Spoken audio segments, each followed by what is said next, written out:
The Bitcoin Group, the American original. For over the last 10 years, the sharpest Satoshis, the best Bitcoins, the hardest cryptocurrency talk. We'd like to welcome our panelists. Adam Meister, the Bitcoin Meister. Hello, Thomas, baby.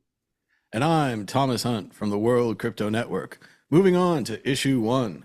Bitcoin price clings to 90K as traders eye U.S. Supreme Court tariff ruling. The tariff ruling by the Supreme Court was expected today, on Friday. They've pushed it to Wednesday of next week, perhaps because of the political events going on in the United States, perhaps because the Supreme Court was busy today. No one knows. The price of Bitcoin is down 1.1% in the last 24 hours, with a last of 90,297, a high of 92,000, and a low of 89,679. That's $1 for 1,107 Satoshis. We're joined by Adam Meister. Adam Meister, what do you think about the price of Bitcoin? The price of markets generally, as I said, seems in a holding pattern until the Supreme Court lets us know if Trump's tariffs are legal or not. There also seems to be a reaction to that if the tariffs are made illegal, that the president would then push them forward in a different way, and we would have another discussion on whether or not the different way, whatever it may be, is legal or not. There's a lot going on here. Would it be nice if they just would have given us a date a long time ago? Because they've already decided. I believe it's been decided. They've released dates. It's just, they're very secretive that way. And this is an important thing. So once they deem it illegal, because it is illegal, the Bitcoin the price will go down. But as you also said, they have something else up their sleeve over there. So there'll be another court hearing eventually. There'll be another excuse why the president of the United States can arbitrarily just issue tariffs on people, on countries, and for random numbers, random industries, excluding random industries. This is going to go on a little while, but for Bitcoin purposes only here, the price is not baked in. It will go down. It will go down when the announcement, and it is when it's deemed illegal on Wednesday now, I guess. They could delay it again, people, too, so don't hold your breath till Wednesday. Now, we don't know. It could go either way. They could, if we look at why they didn't release it today. Okay, so they didn't release it today. The country's kind of in a firestorm, as we all know. We don't really want to talk about it here. It's not really part of the show, but there was a situation in Minnesota. So they might want to just, out of respect for the situation, move it along.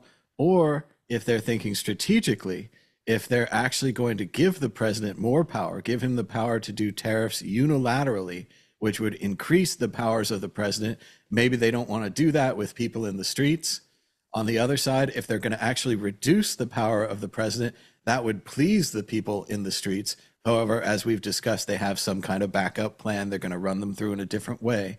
I don't know how that's going to turn out either. They're not supposed to be a political organization whatsoever. They should have released it when they released. They shouldn't be worried about reactions here, reactions. I don't buy that. I think, audio cut out. And again, I'm saying you're entitled to that. And maybe that the president has enough friends on the Supreme Court that this is going to be deemed legal. I'm logically looking at it, and I'm just seeing how in any way can this be allowed to continue unless John Roberts wants some compromise and says, well, it's going to be hard to pay all the money back or something like that. It could be said. I really wish we do, if they're going to do tariffs, which are taxes, let the Congress do it like the old-fashioned way. We can't have just the president, and the president has done some good things, he's done some bad things, but this is not a power that the president has to issue these tariffs, random tariffs, and just try to take charge of the economy and guide it. I hear his lackey, what's that guy's name? Not that Bassett, the Howard Lutnick from New York. My God, they're interviewing him on All In yesterday, and he could say nothing wrong. Like, oh my God, he's so flattered by the government. He's so telling us how wise every move that they do, every economic move they do is so wise, so planned. Oh man, it's ludicrous. Separation. I thought as a Bitcoiner, it's just separation of money and state. It's just The more you even if your guy is in charge over there, one day your guy is going to be in charge. And just imagine if Elizabeth Warren was in charge. All you people who are loving what Trump is doing with the economy, imagine if Elizabeth Warren is in charge. Because one day that's going to happen. Pound that like button. I'm not pounding that like button is a good thing, but just pound the like button to give him some like here. All right. Additionally, the tariffs are so arbitrary. He puts them on, he takes them off, he puts them on, he takes them off. If you were a businessman and you were trying to produce widgets in this market, how on earth would you do it? How would you say what your supply is going to be, what your sales are going to be? You have no idea how much you're going to be paying in and out. A lot of people didn't even understand that their supply chain relied on this. There's a famous story of a guy who used to sell knife sharpeners or make knives or something. He's like, I make all American. It's fine. He found out that his American suppliers all relied on German suppliers. They all had to pay massive tariffs. It ruined his business. Additionally, as you were saying, Adam, when you're saying he's going to control the economy, I don't know if anyone remembers, but that's Soviet talk, right? That's communist talk. It is Controlling Soviet. the economy, deciding exactly what's going to happen. If it's planner is Soviet. Tariffs, I mean, to have a central planner is Soviet in its ways. There should be no central, but you just had a great tie-in there, which you should elaborate on. Predictability. That is one of the great things about Bitcoin. Its economic policy is 100% predictable. Everyone's like, what are we going to do in 2100? We know what's going to be going on in 2100 with Bitcoin. We know its exact policy, how many new ones are going to be created, et cetera, et cetera, et cetera. Here we have a situation where you let the government take over things. You don't know what's going to be going on in the next minute. And that's where our economy was horrible in 2025. Bitcoin would have done so much better. Everything would have been so much better if there was just normal predictability. Normal, instead of just at a whim, you don't know what the next thing is going to be. That is very bad. That is very bad for any economy. 100% predictability. There's never going to be an economic policy as good as Bitcoin. But my God, we're the United States of America. We've gotten close to having just some, every few months they'll change the interest rate or whatever, but nothing major like this. Nothing that has to rely on the Supreme Court every 6 months to come up with a new decision. So think big picture here. Think big picture, everyone.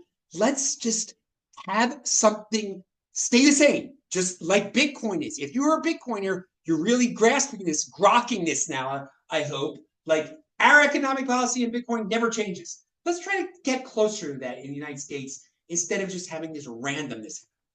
Okay, we've really elaborated. Listen. Well, and we've been building this way for a long time with the imperial presidency. It started under W. Bush, and we made the same arguments that you're making, Adam, where we said, you gotta, put him in check. You gotta roll these back. You gotta try these people. And when President Obama came into power, we may have agreed with him on a lot of things, but I never agreed with him on this decision not to have accountability for the W. Bush, imperial presidency. They did whatever they wanted. Now we're seeing in the same way, they do whatever they want, even in economic matters, even in long settled economic matters. Just the other day, the president pulled us out of 66 treaties and other groups. There's just a lot of change in this market. As Adam said, a lot of people have speculated that if President Trump had just gone golfing this entire term, not passed anything, no executive orders, no nothing, the economy would be way up. He would be way more popular, and we'd all just, Bitcoin would be up, everything would be up. I mean, he just could have just gone golfing, but there's all these other things that they're doing. They're enriching themselves, so on and so forth, which we've seen time and time again. And now the new plan is that they're going to take the money from the Venezuelan oil sales, and the president will be keeping it outside of the Treasury Department, which, like you say, Adam, even if you support this Venezuelan action or whatever, can anyone really support the president holding money outside of the Treasury Department? It's just a ridiculous speculation at its very core. But they're going to do it. You use the term imperial presidency. You said it's been going on since George W. Bush. We don't have to get into the specifics of it all, but it's been going on long before that. Okay, with these executive orders, you can see the increase through the years is insane. The United States. So let's simplify this and depoliticize it, people. The United States of America should not be run by executive orders. That's it. It's that simple. Just let's not have executive orders. That's not. It's a three-pronged thing here. We got Supreme Court. We got Congress, and we got a president, executive, legislature, and the judicial. let's go back to fifth grade and relearn that and just apply it. And it isn't the Congress has not they could have stopped this a long time. Okay, but you're absolutely right. Also, with in terms of 2025, if the president of the United States would have never done any tariffs at all and just would have went golfing, he could have called Liberation Day the day I'm going to go golfing for 100 days straight or something. Bitcoin would have gotten to $200,000. Pound that like button. But that did not happen. That did not. Sad. Very sad. Well, let's start to move on towards the next issue as we already went very close towards politics today. But fortunately, we have the arbiter of all truth with us. So everyone can agree. The Bitcoin Magic 8 Ball, the source of all truth. Adam Meister, will the price of Bitcoin be higher or lower this time next week? Oh, lower. Yeah, definitely lower. I'm going to stick with higher. I always think higher, but who knows what's going to happen. You don't think you don't think the Supreme Court is going to go? You don't think they're going to gut the tariffs? I don't know. Will Yeah, that they're going to gut the run that Bitcoin's on with the ETFs and all the other people waiting in the wings to buy? I think they'll see I just think they'll buy it back. I think them saying it's illegal, it won't help it. I don't think it won't. I don't think it'll help Bitcoin. I don't think it'll help Bitcoin. Well, I guess I should have prefaced that before. It should, but it's just because there's going to be a whole new level of unpredictability. But what will the ball say? Will the price of Bitcoin be higher this time next week? It's really hard to read. Let's see. It builds the drama. It is decidedly so. It is decidedly so. The ball hath spoken. Moving on. Sounds like Go ahead, Adam. No, it sounded like the Pharaoh in the 1956 movie. What's it? The famous movie, Ten Commandments. Moving on to issue 2.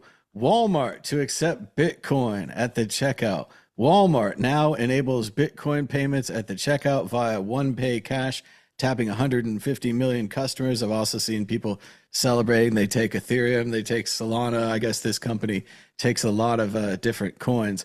But this is important to us at the Bitcoin Group, and I think we've covered it here before, but we'll go ahead and cover it again, because on episode 1 of the Bitcoin Group, which originally aired October 19th, 2013, it went a little something like this. The Bitcoin Group, the American original. For over the last 10 seconds, the sharpest Satoshis, the best Bitcoins, the hardest cryptocurrency talk. Issue 1, Walmart and Bitcoin. If your Bitcoin is so great, why can't it be accepted in the real world? Is Bitcoin ready for the rigors of checkout? Customers use their credit cards and enjoy near instantaneous transactions. Why would they wait for Bitcoin when they can soon push their carts full of RFID chips across a scanner, a process that will transform checkout? What is the future of this Bitcoin in brick and mortar retail? I ask you, Andreas Antonopoulos. I don't think people will use Bitcoin to buy stuff at Walmart, not for a very long time. It's not ready. The infrastructure isn't there. The point of sale systems aren't there. The corporate structures aren't there. The legal systems aren't there. It's going to take a long time until you can pay for your groceries at Walmart with Bitcoin. And even if that time comes, it's probably going to be more like a loyalty card, so you sign up for it in advance, rather than a instantaneous cash-like transaction, which is ad hoc. So, Adam Meister, it's been a long time. It's been 13 years, but for what it's worth, you can spend your Bitcoin at Walmart. How about that? Well, I got a lot to say. It's been so much time that my somebody that's watching this show was born 3 days before that show aired. Also, all the people who only look at us, which is most people that don't pay attention to a word we're saying because they're complete 80%ers. They're going to be like, why does everybody look so young then? Dude, you do know in 13 years people age. I mean, that's like, it's life. It's in this next time you guys should try to not age next time. Yeah, that's like, I don't get it with some of these people. They're like, Adam, you look older than you used to. I think, yeah, it's been 13 years. Like, do you know what that means? Did you live your life? I mean, or did you just like, it's just amazing some of the things that people say. Anyway, but with Walmart, So now you could use some. People still have a very, very hard time sending a Bitcoin. Okay, so I'm going to say it's great that there's some app or something where you can spend your Bitcoin at Walmart, but it takes some doing, doesn't it? It takes some downloading. I didn't attempt because I don't sell my Bitcoin. Okay, I don't spend my Bitcoin. I don't need to do that. We've been through this before. But so I'm wondering how easy this is. I would love to be in the dream world where, like, why can't Walmart just accept a Bitcoin? But even closer to reality, why can't Walmart just accept stable coins? Okay, what? It's $1. That's what it is. We're going to talk about stable coins a little bit later, but that isn't even there yet. So here's the question for one of you people out there who don't think that people age after 13 years. For all you wise people out there, is it easier to do this, to spend your Bitcoin this way with this app or whatever, or would it be just easier just to go to bit refill, get a gift card, and then just use it at Walmart, which is apparently pretty easy to do. So I don't know. I don't know how much different is this for like bit refill in terms of ease.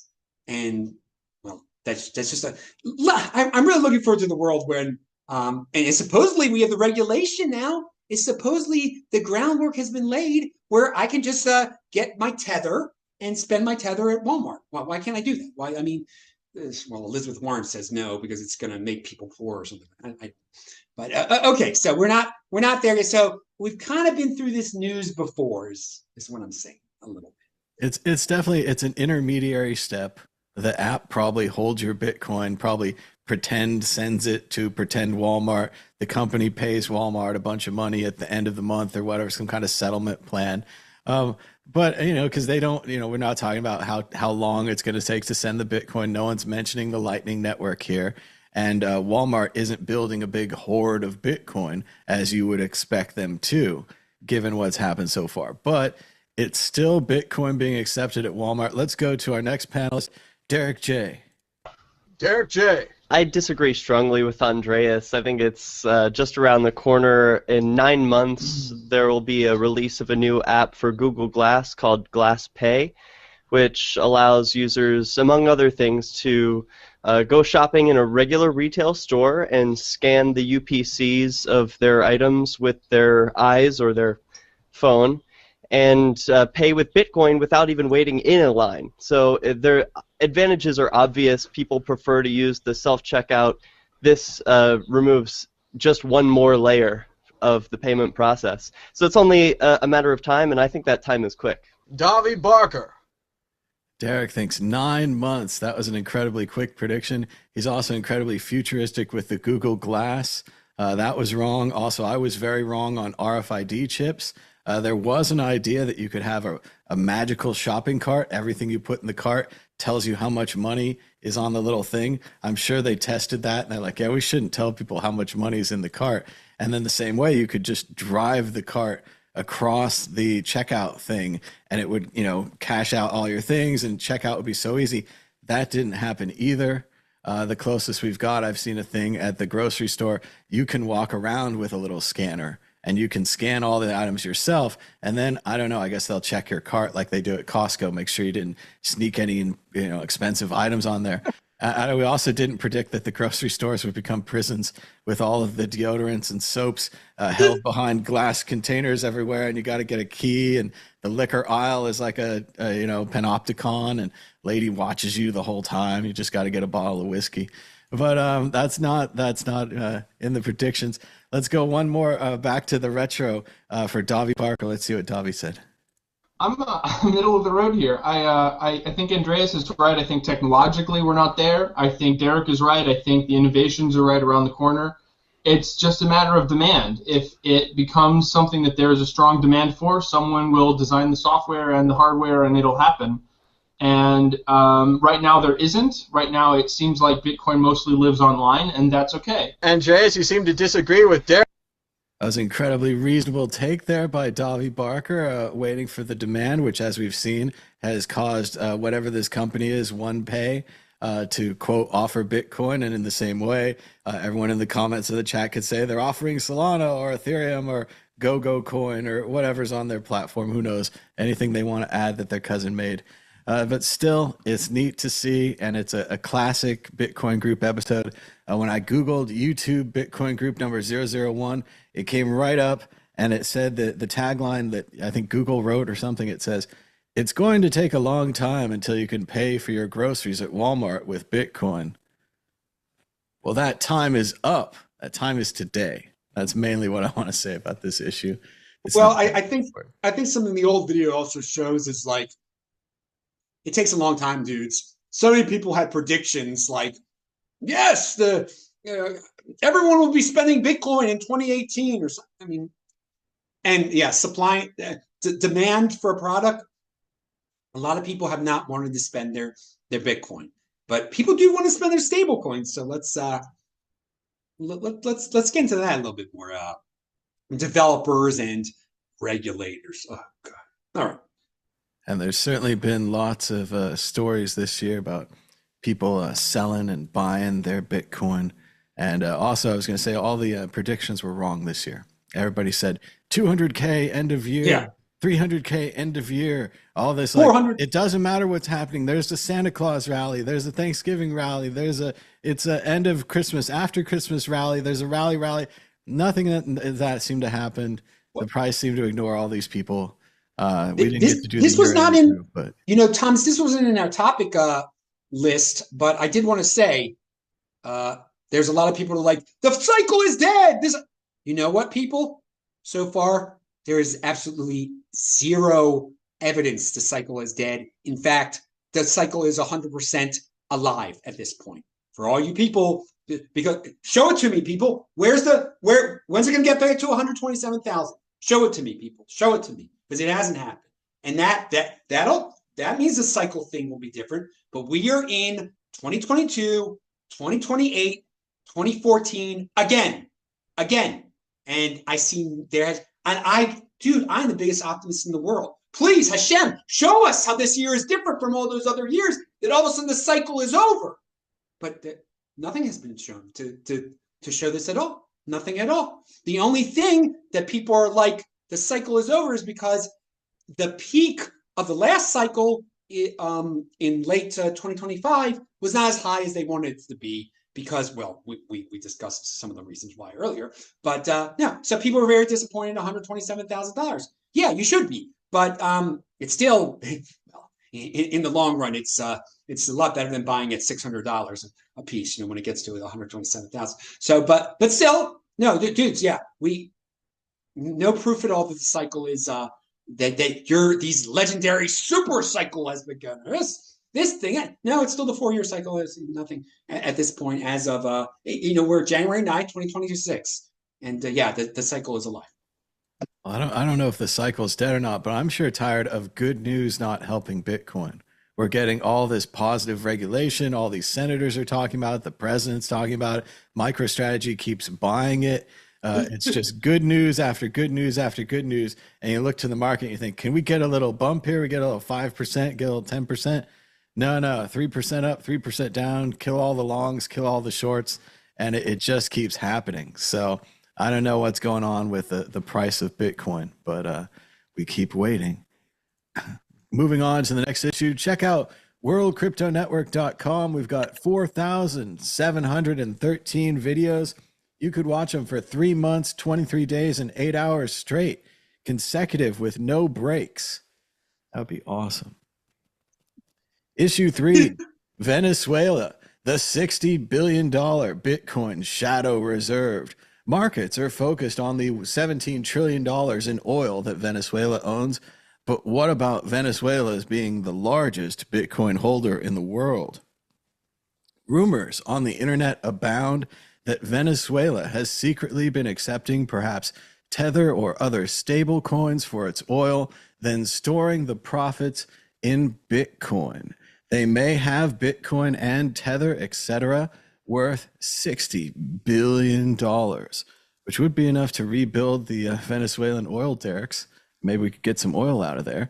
Adam Meister, what do you think about this kind of secret story within the Venezuelan larger story, which we don't really want to touch, but we would like to touch the Bitcoin aspect of it? What do you think about Oh, Venezuela? Bitcoin conspiracy! It must be true. Oh, that must be true. The Venezuelans control the whole world. No. Okay, dudes, here we go. Here we go. First of all, God bless all the dudes from Venezuela that used to appear on my show in 2016 and 2017 bravely, very bravely. And I hope they are living it up now, baby. Wherever they were, they left Venezuela.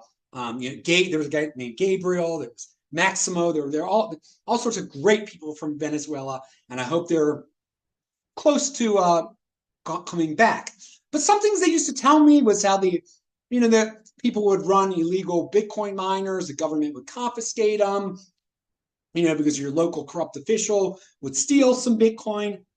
These communists, they're just living for the next day. They don't have long-term thinking. They weren't stashing away tons of Bitcoin. They probably were stealing some Bitcoin here and there from miners, confiscating it, spending it on the black market, on women, and on all sorts of illegal things, going to Dubai. Maybe a couple of them have them in their private bank accounts here and there. So, next time we send somebody over there to capture them, 20 of them will go flee to Dubai and live off of their Bitcoin. But no, I am not counting on some gigantic hidden Bitcoin reserve over there. And if there actually was one, if they somehow were organized enough to have a really tremendous government-controlled Bitcoin reserve, they probably have the private keys just laying around, and we could get them anyway, which would be great, and we should do that. But no, I don't think it's even close to that. I don't want to grant them any efficiency or usefulness. They're a bunch of rent. It's when government runs away like that, and it just becomes survival of the fittest. I'm going to take mine. You're going to take yours, and you steal what you want to steal. I'll privately steal what I'm going to steal, and that's about it. So I don't think there's a massive. No, I don't think there's a massive Bitcoin stash. And I'm not saying they haven't dealt in Bitcoin and stable coins to avoid sanctions. They probably have, but again, they've already spoiled all that and spent it on insane things for their own luxuries. Yeah, I think this is really an extension of the countries that sell oil in something other than dollars get overthrown theory, which is a great theory, but I think it's one of those historical theories that you develop after the fact. Like Kennedy's secretary was named Lincoln, and Lincoln's secretary was named Kennedy. We couldn't predictively tell that would lead to an assassination, but after the fact, it's so suspicious. So if only the secretary was named Clinton or something else, Kennedy would have lived. I don't think we can do that here. And in the same way, I agree with you, Adam, on if they had this kind of Bitcoin, somebody in Maduro's family would have stolen it by now. Somebody in the military will steal it in the near future. The technician whose job it is to recover it will accidentally steal it. Or when he turns the computer on, there won't be any Bitcoin there. Whoops, the wallet's empty. Clackety, clickety, click. I mean, it's not, I don't think it's a good plan. I think it's a cute story, and it's kind of a James Bondy thing. Like, we took over Venezuela. We thought we were getting natural resources, but really we got this Bitcoin. But at the same time, as you're saying, Adam, if they're secretly selling their oil for Bitcoin, they're incredibly successful at it, right? If they have $60 billion in Bitcoin, even, Bitcoin goes up or whatever they buy at the right time, like Bhutan.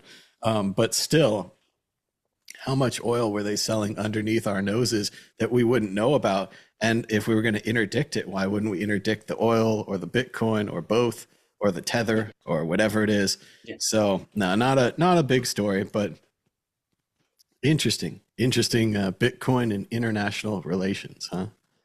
We're everywhere this week. Moving on to issue 4.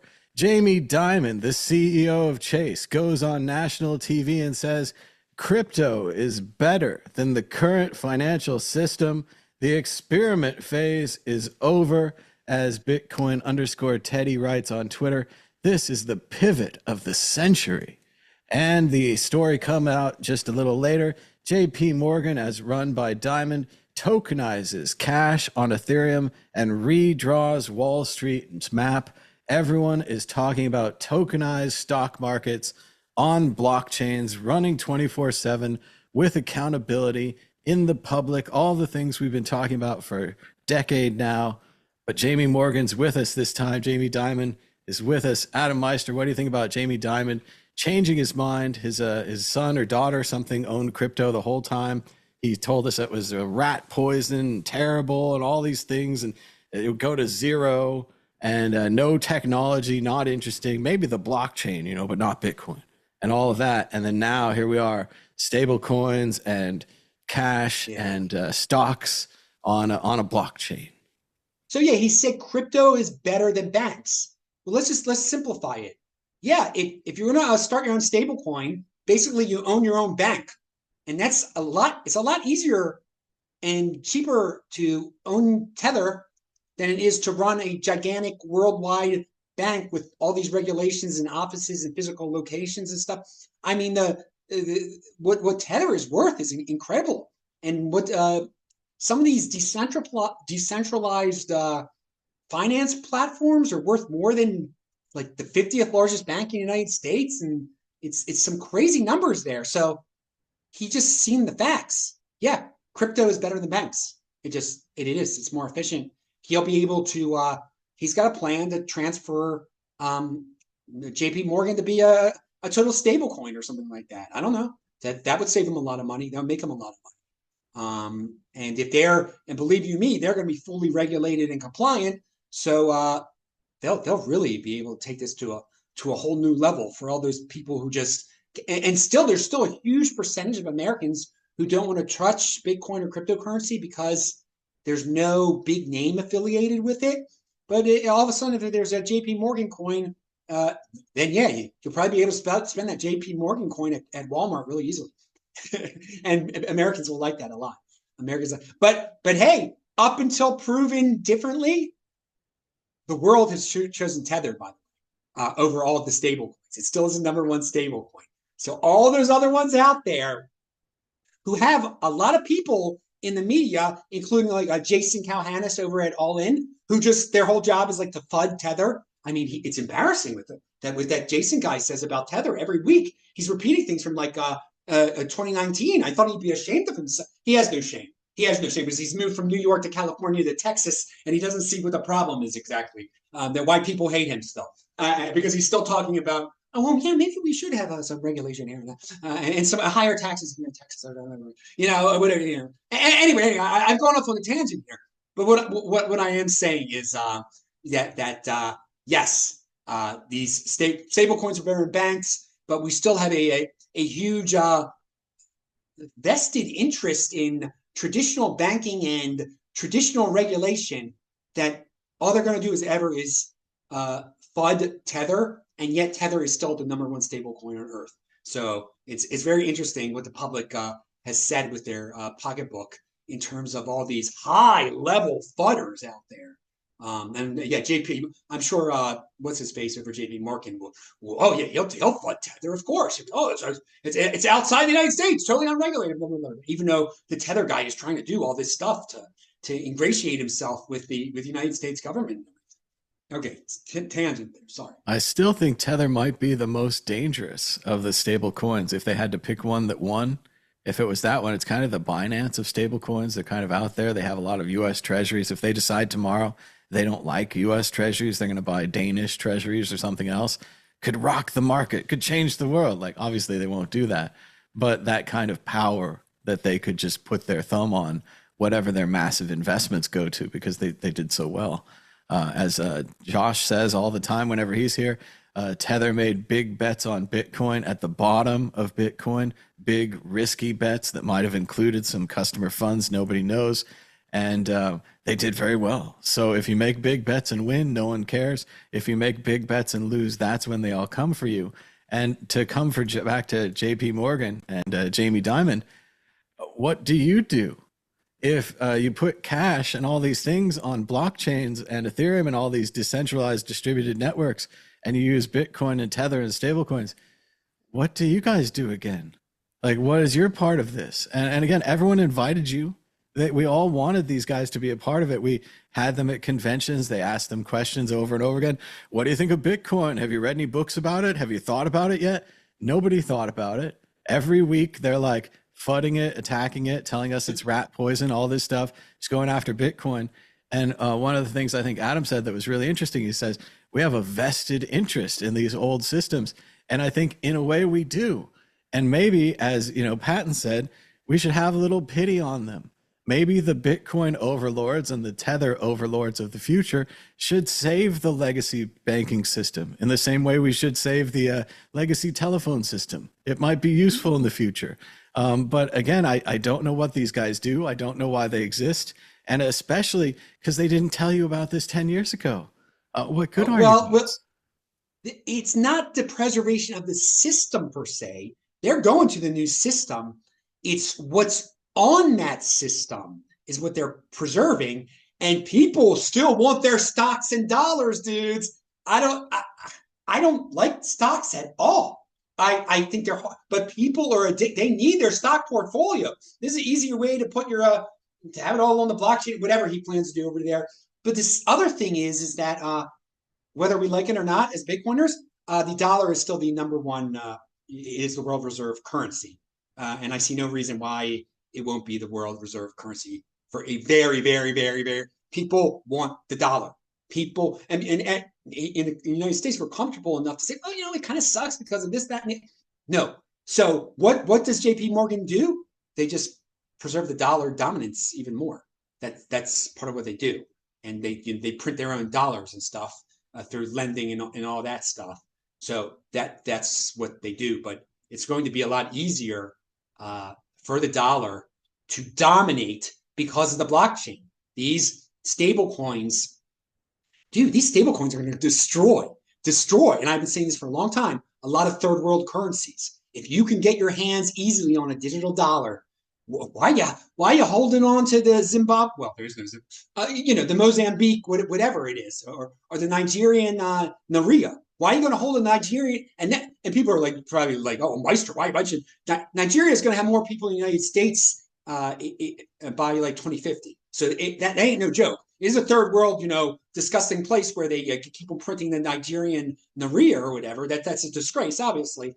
But the people are going to they will flock to once it's really super easy to get this thing. The U.S. stable coins. They don't want no Naira. They're not loyal that way. Oh, I'm a good patriotic Nigerian. I'm going to own Naira. No, they're going to live with the dollar.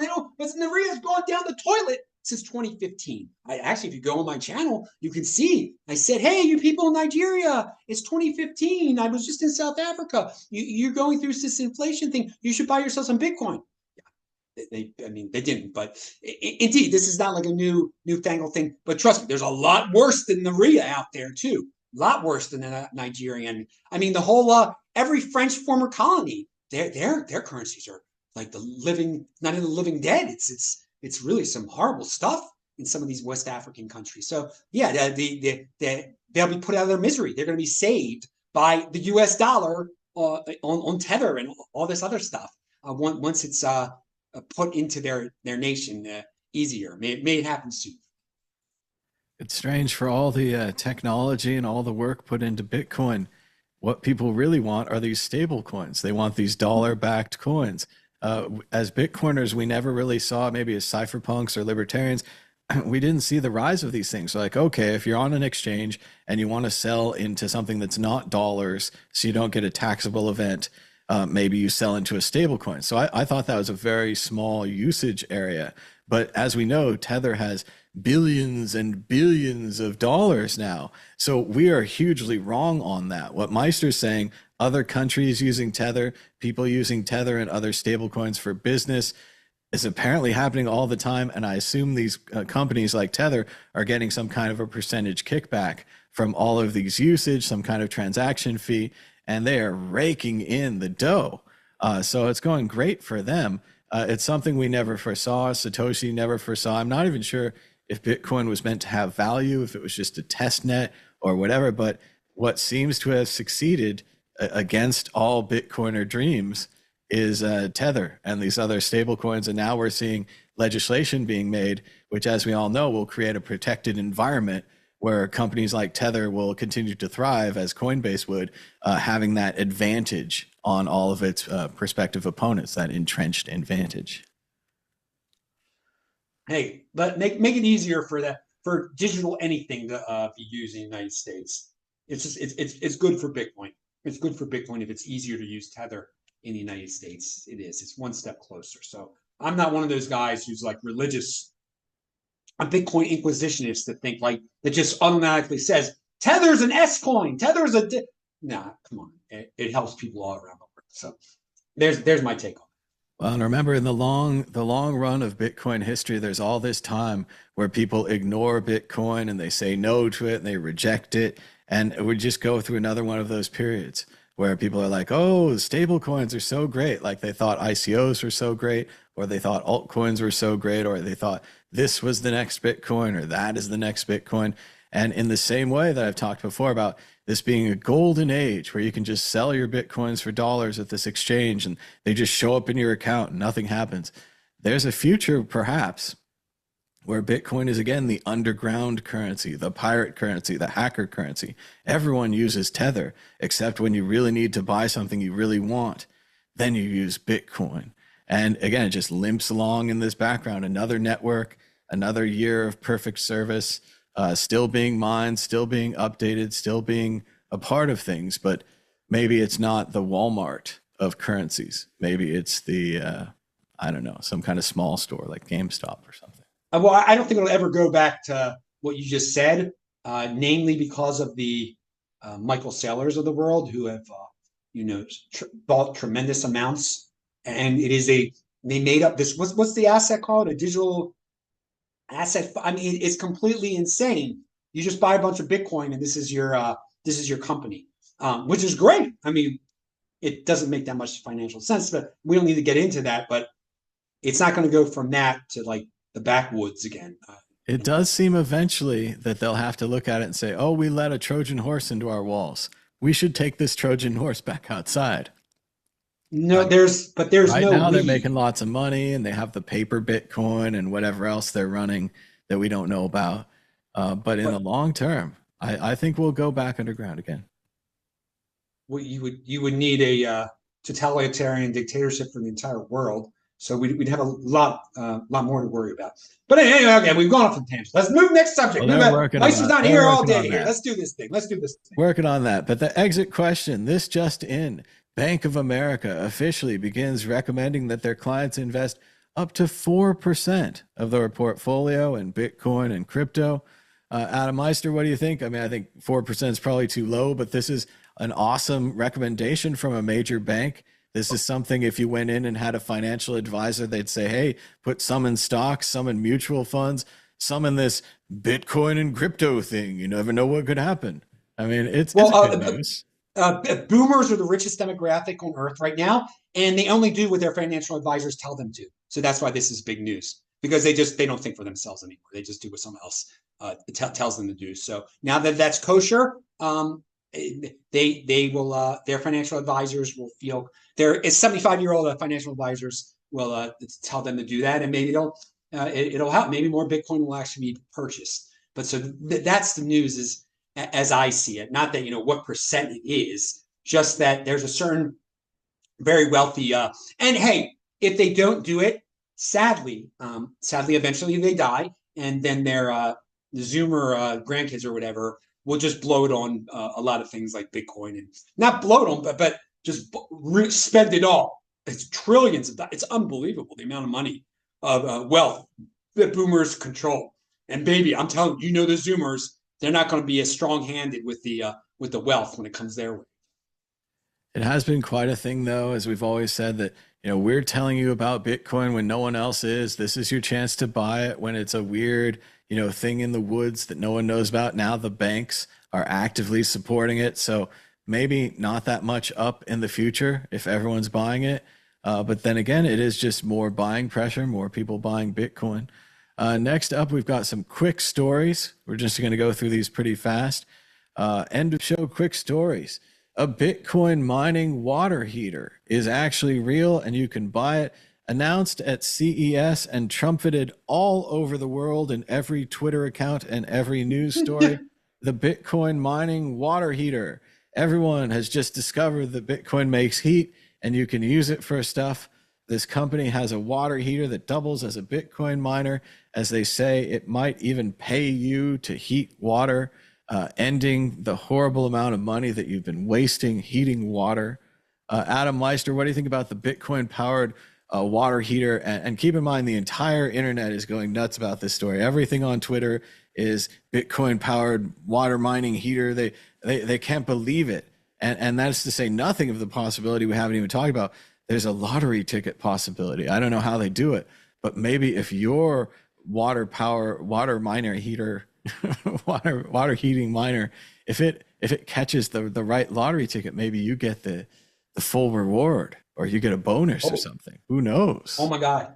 Well, practical use of Bitcoin right there. Heat your house with Bitcoin. I think that's really cool. It's something that normies can understand. And they'll be like, well, maybe I do want to mine this, but if it cuts down on my heating bills, maybe I will be interested in this. So I like the practical use case. I think it is very good. And I wish there were more products like this. Just like something that a normie could explain, like, yeah, my whole house is being heated by Bitcoin. Great. That would be awesome. Yeah, it does sound cool. It makes more sense than Balaji did back in the day with 21.co and the Bitcoin Bitcoin mining toaster. This toaster will mine Bitcoin, or this light bulb will mine Bitcoin. And or Balaji will just run, or he'll run away to Singapore and say how horrible the United States is and write a book called The Network State. Or I mean, this is what he does now. This is and scare people about a virus and then make a lot of money off of scare. I mean, it's unbelievable what this guy does. This is, but everybody forgets. But the real issue, Adam, is he's not dealing with the heat in Bitcoin. Why didn't his company just go after this water heater or a home heater or something that just makes sense, where you say, well, these chips make energy anyway, even if they become obsolete, which we know that's an issue here. You're probably going to mine Bitcoin for like the first 6 months of the water heater. Maybe then the chips are too slow. I don't know. That's certainly an issue. But if the device is designed to make heat anyway, and not just heat occasionally, like once a day, like a toaster, that would be the world's hottest Bitcoin mining toaster. Or putting it in your Wi-Fi router and have your Wi-Fi router overheat. No one wants any of these things. But if you have a device where heat is good, and you're using the heat and you're making steam, or you're making, hot water, or you're making, heat for the house, the 21.co money, which again, just completely evaporated and is completely gone. If you just focus on the startup money, they raised tens of millions, I imagine. And I think they sold most of their assets or their cool stuff to Strike. Strike bought some kind of web page from them recently. I forget. But I got to say with Balaji, I think he just likes to hear himself talk. He loves his 5-hour podcast and such like that. I mean, the amount of times I've heard like some smart people be like, "Oh yeah, okay, enough." And I mean, it's unbelievable with that guy. Big talker, big talk. And he's doing his network state and complaining about the United States, the American empire will fall. Just some of these Bitcoins, American empire, this self-hatred is unbelievable. And by the way, I like Singapore. Okay, got no problem. Well, whatever. Okay, sorry, we've gone off on a tangent. Next story. I think they also invested heavily in one of those little countries down in Latin America that was going to have no rules, and that didn't work out either. Next quick story. Bitcoin is now 56.7% green. Here's how it could get even cleaner. Bitcoin mining is accelerating renewable energy development and deployment, replacing fossil fuel heating, expanding energy access, and cutting methane emissions at scale. We told you so, we told you so, we told you so 100 times. Bitcoin's actually good for the environment, as we've been saying for years. It allows us to access like that flaring gas, the extra burn-off gas. It allows us to access hydroelectric power where we run out of batteries, and then we could run Bitcoin miners. There's all kinds of ways in which Bitcoin finds the cheapest energy available and then uses that, which is good for the environment. We've been saying it for years, but again, they have to admit it now. They have to turn around the whole boat, the whole engine. Bitcoin, not only not bad for the environment, actually good. Adam, what do you think of that? Well, no people lying and saying it's bad, because that's what they do. A lot of these politicians, trust me, They'll intertwine it with the AI energy center data centers, and they'll be like, yeah, Bitcoin's part of this too. It's killing the environment. No, it is. It is a great way to use excess energy on Bitcoin. The flaring that's been going on. We've been reading stories about that in Alberta since 2017. Most people just do not take the time to think, and they're just like, Bitcoin dirty, bad. And so I expect the lies to continue, even when the truth is out there. It is interesting. An entire industry lied about. Our next quick story, the entire Zcash core dev team has resigned. ZEC is in a free fall now. We do have additional information on this story. Some people are saying that the dev team has resigned from the electric coin company that runs Zcash because they don't know how to spend, or they're unhappy with how they're spending their alleged $35 million of cash, and that this dev team is starting a new company, and that they're just going to keep developing on Zcash. So this might actually be a buying opportunity. But let's just talk about it generally. Adam Meister, what do you think? The Zcash core dev team has resigned. Is this a problem that could come to Bitcoin? Is this something we need to watch out for in the future? Well, one of my bigger questions is like, why did Zcash come back from the dead this last year? That was a weird development, wasn't it? But other than that, because it was pretty hot in like 2017 or something like that. It was hot for a while when it came out, but recently there's been an interest in privacy coins, Monero, and yeah, Zcash. yeah. So they said that Zcash kind of sounds more reasonable than Monero. So yeah, that's a little bit.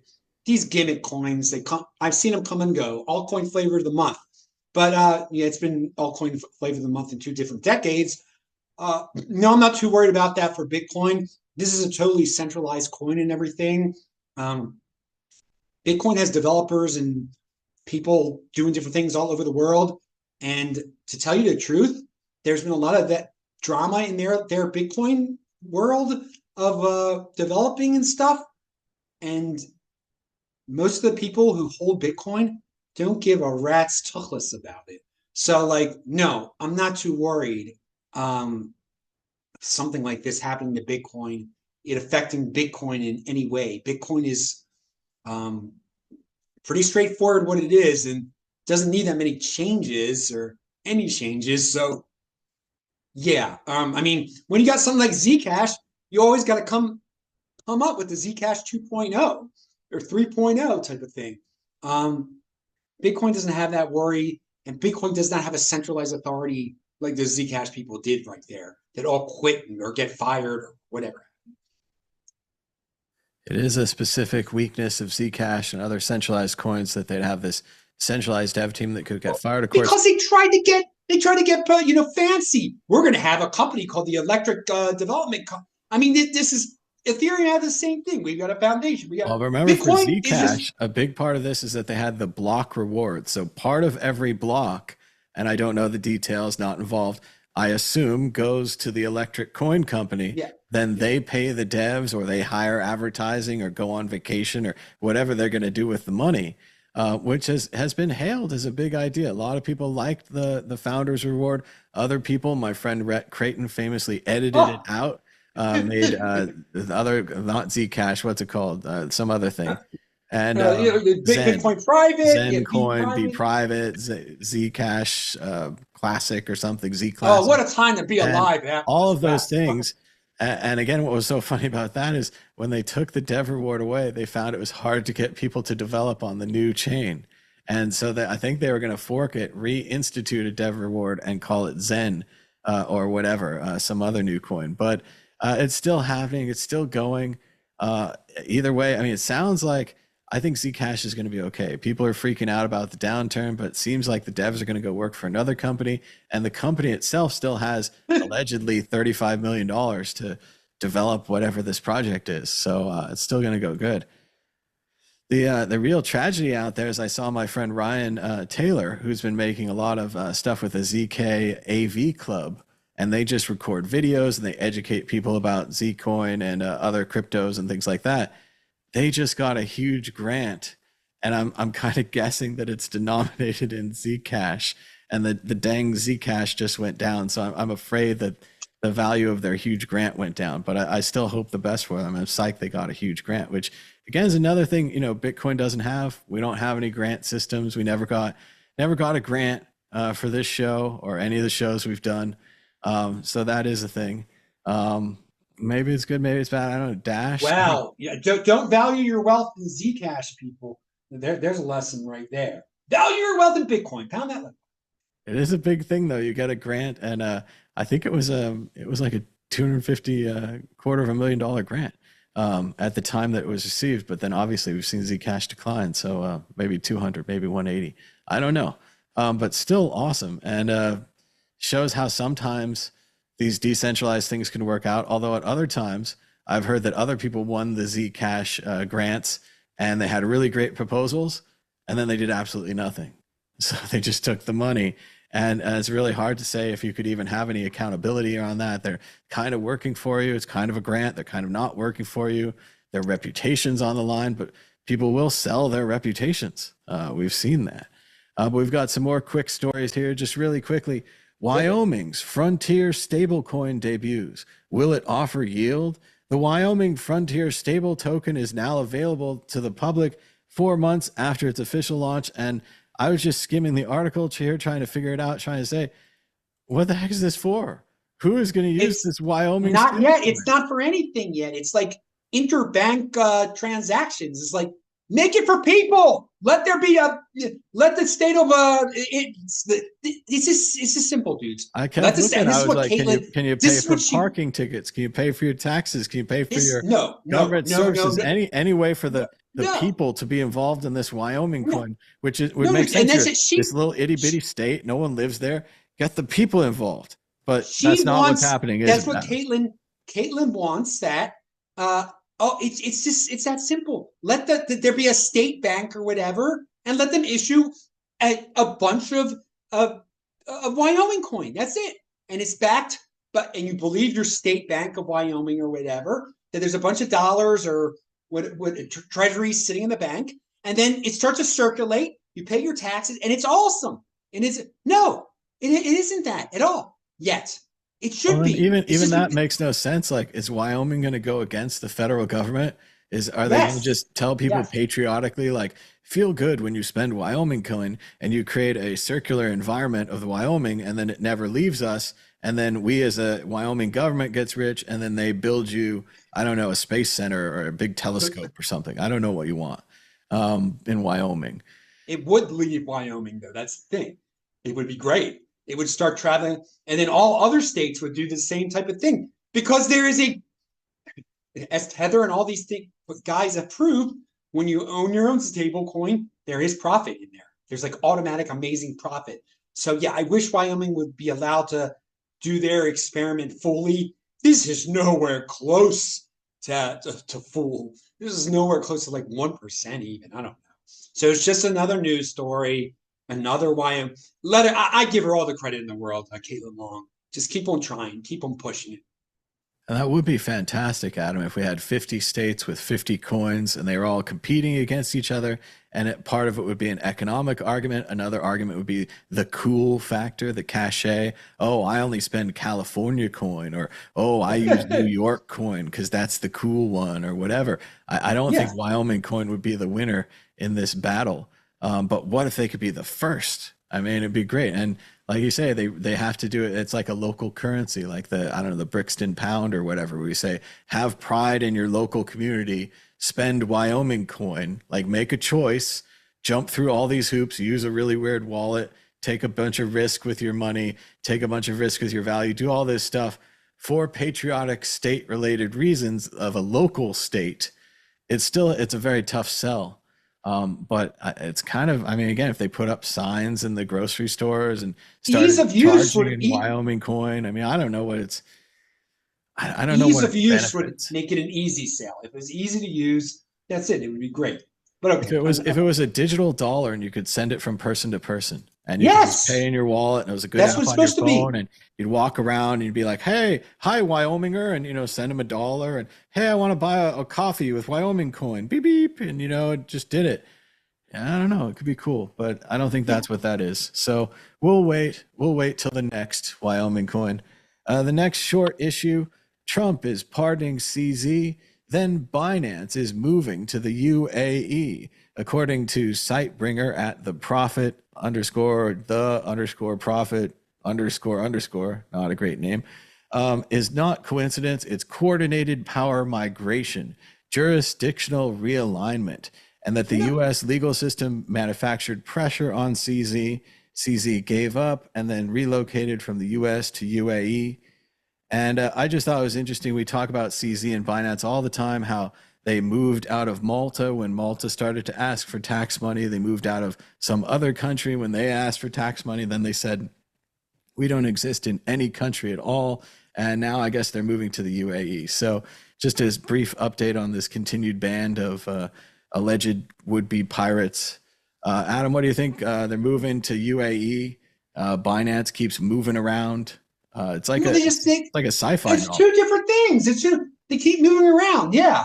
And he bribed his way out of getting prosecuted in the United States. It's two different things. Who cares? I don't even care. Why care? I mean, well, the thing to care about is we shouldn't be accepting bribes in the United States. That's not too cool. But moving to UAE, great. Yeah, whatever. It's not part of some grand conspiracy, dude. I hate these grand conspiracy nonsense. That's why.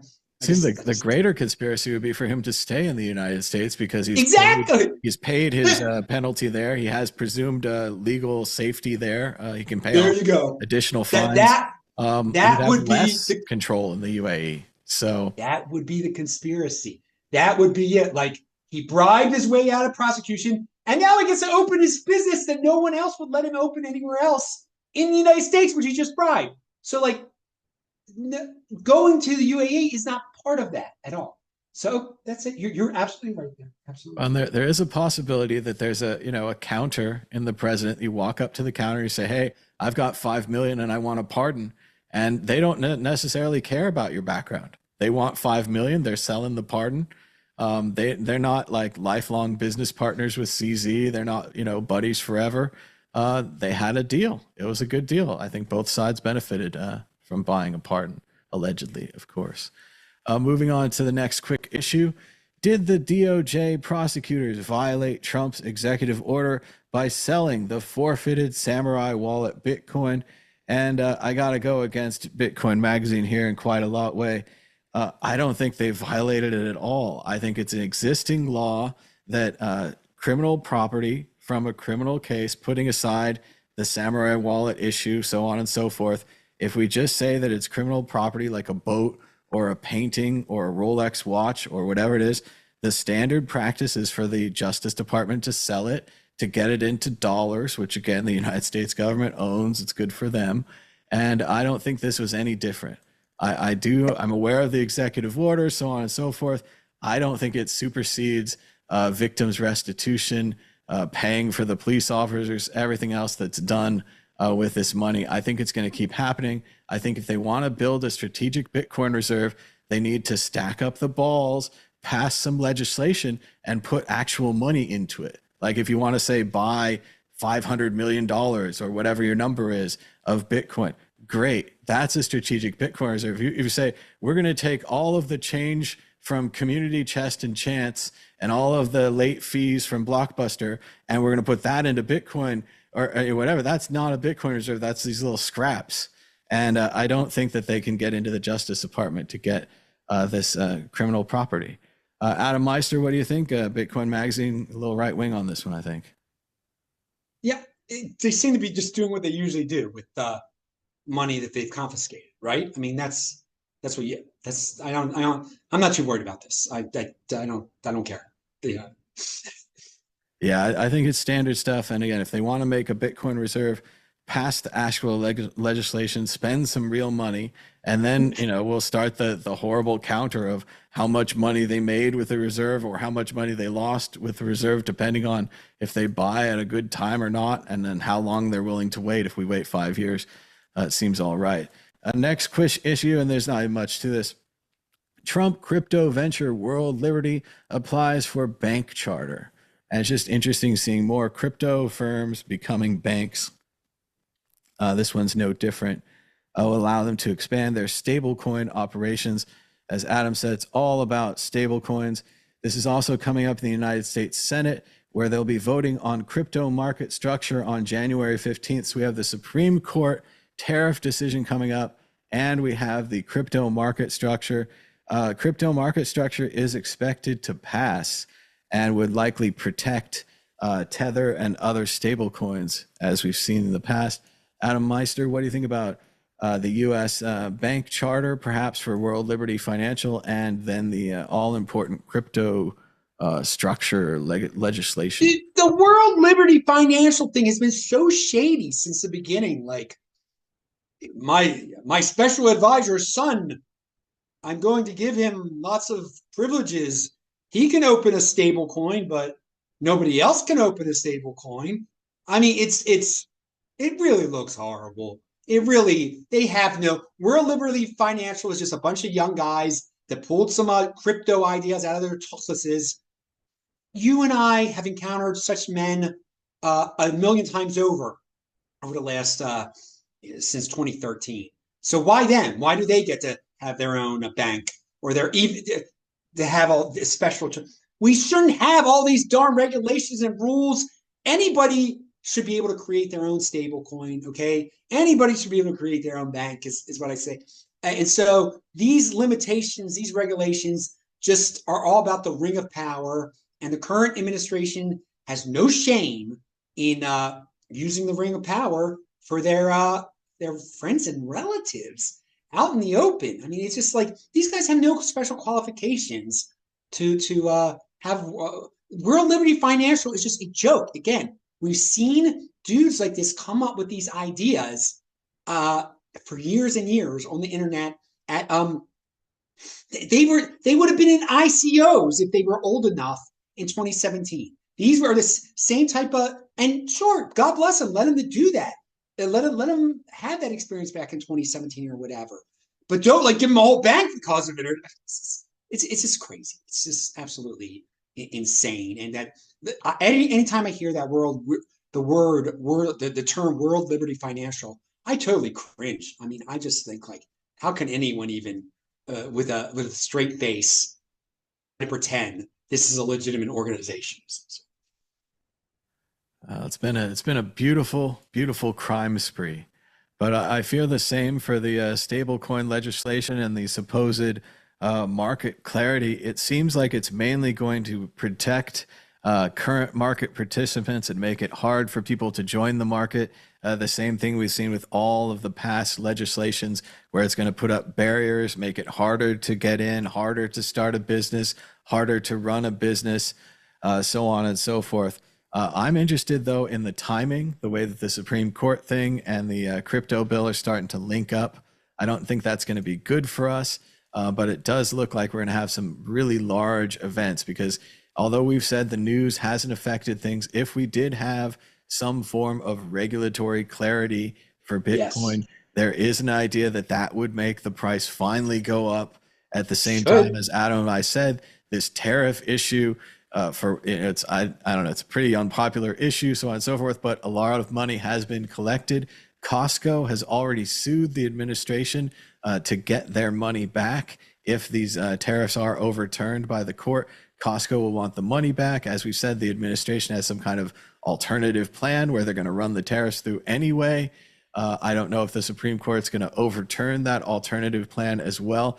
They have acted quickly when they feel like it. So if they put the tariffs illegal, they feel they got slapped in the face, making the tariffs legal again. The Supreme Court could very much act the next day, make the tariffs illegal a second time. We have no information on this or no court cases or whatever, but just things that they could do. And so that might neuter the effect of this crypto legislation, which has been a long time coming. Everyone wants this, even though we don't know if it's going to be good or bad for Bitcoin. It does seem like it might help Coinbase and some of the current entrenched players like World Liberty Financial, of course. Adam Meister, any more on this issue? Or on the nothing? No, the court? Clarity helps, though. I don't like regulation and everything like that. I know it helps the entrenched veterans or the people but let's just have some clarity on stable coins so people actually just start spending them for real, because people really aren't spending them that much right now. and it'll be good for the economy. So some sort of regulatory clarity would be nice right now. Well, we're running out of time, so we're going to go to prediction or a story of the week. Adam Meister, are you ready with a prediction or a story of the week? Sure. I mean, I guess my prediction is it's going to be the cycle continues, and I think that's the story of the week too. Is like on social media, they keep on coming up with more complicated theoretical explanations of why it's different this time, yet it's the same this time. And I eagerly await some real life observations and experience that show me it is different this time. But other than that, it's the same this time. Not much going on this week. Story of the week, just tell everyone to check out How to Live Safely in a Science Fictional Universe. I finished up the book recently. It was pretty great, pretty fun, a lot of time travel, a lot of fun sci-fi stuff. So if you're looking for something to read, check out How to Live Safely in a Science Fictional Universe. I agree with Adam. We have a lot happening in the news this week with the tariffs and the stable coins and all this. Don't know how it's going to go for Bitcoin. But it is fun to be in the news all the time. MicroStrategy being talked out almost every day, this and that. The MSCI, we didn't talk about very much, but they did withdraw their idea to delist all of the Bitcoin treasury type companies from their exchange. They did sneak something in, though, where if MicroStrategy issues more shares to buy Bitcoin with, the index will not count those shares. Previously, the index had been counting those shares, and when they rebalanced their index, they were automatically buying MicroStrategy shares, creating a automatic demand for Saylor stock offerings. It seems like this is going away. So there'll be less demand for Saylor, less demand for other Bitcoin treasury companies because of what MSCI did. But still, the boogeyman goes away. MicroStrategy is not going to be delisted. All the people that freaked out, allegedly, the October 10th crash was all about insiders knowing about this MSCI decision, others of us learning later. So that's gone. President won't stop talking about Bitcoin. Seems like there's good news out there, but we'll have to see how it goes. Thanks to Adam Meister for joining us on the show. Good to see you again, Adam. Any more updates about what you're doing or what you've been up to? Anything you're going to do on the channel or anything you want to leave the viewers with? No, I do. I did 2 shows in December. That was fun. I want to say pound that like button. Shabbat Shalom. I always end my Fridays saying stuff like that. But no, I've been doing a lot of things outside of Bitcoin. And I love Salt Lake City, and just part of being a successful Bitcoiner, I guess, is like getting to a point in your life where hardly anything is Bitcoin anymore. It's just like you're doing what you want to do. I'm going to Hawaii, to Kauai, that island in a week, I guess. On the 14th, I'll be there for like 8 days. So I'm looking forward to that. That sounds great. Good to hear, Adam, and good to hear you doing other things and getting out there and having fun. Hawaii is going to be great. That's a great vacation. But thanks to everybody for joining us. Be sure to push thumbs up down below and subscribe. And until next time, bye-bye. We got to leave extra time on it so it leaves the bye-bye in. Last time, it cut off the bye-bye. Oh, horrible. How could you put